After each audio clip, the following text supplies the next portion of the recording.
What's up, guys? E from the Easy Entrepreneur YouTube channel, six-figure diabetic test strip flipper and serial entrepreneur. So this video today is about damaged supplies and what to do with them. So in this business, you're gonna come across customers who have supplies that are damaged, meaning that the box is damaged, stained, ripped, dinged, stuff like that, and that we might not buy it. Well, we can't buy it. Or you might have bought it and didn't notice how damaged it was because you just didn't really pay attention.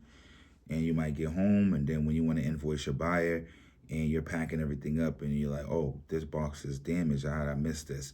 Can't do anything with it, right? So, you guys can sell these things, possibly to your customers, you know what I mean?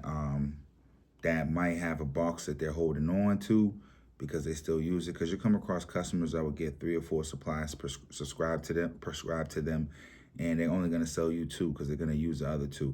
You might can go and say, hey, I'll give you this and I'll pay for that box at this particular price, right? You could do that. You can go on online platforms and find groups that are selling supplies and stuff like that. You could sell it there. Some supplies you could sell on eBay, stuff like that. Some supplies, not all supplies. eBay will flag you, but some supplies. So that's what you would do with your damaged supplies. Having leftover damaged supplies from dealing with these customers is common. You know what I mean? We all are faced with it just because sometimes you miss certain details about things because you're moving so fast. It's not nothing. It's not the end of the world. It's something that we all deal with. And then sometimes you come across buyers in the game who starts to buy these damaged supplies. So for existence in my course, I give you guys a buyer who buys damaged supplies.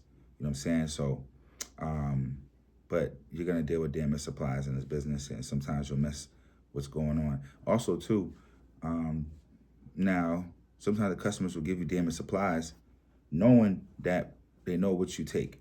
You know what I mean? You might be dealing with a customer for a whole year, and now you're seeing them, you're meeting up with them, and you're not looking at the supplies. You're just giving them the money and getting the supplies and driving off because you know that they know the deal about our buying criteria. You always double back on that customer. You know what I mean? Whether they didn't know or whether they did know. Hey, we don't take supplies this way. I usually don't tell them to give me any money back or anything like that, because the customer is more important long term. But I let them know, we can't take supplies like this. And if it's someone that knows the situation, it might be a little bit more, personable. Like, hey, you know what's going on. You're not supposed to give supplies that look like this. You know what I mean? Come on. If we're gonna trust each other, let's do business the right way. So you have those talks with them, but I wouldn't beat down on them and stuff like that, right? You probably made $3,000, $4,000, $5,000 off the customer for a whole year. Little $20, $50, $60, you messed up with the customer, is not the end of the world. All right, but I teach you guys all this stuff. My course, mentorship, hold you by the hand. You know what I mean? With my course, I'm also mentoring you as well. So these are the little scenarios that we go through. You can talk to me about, and I will tell you exactly how I will go about it. All right, that link's in the bio. All right, peace.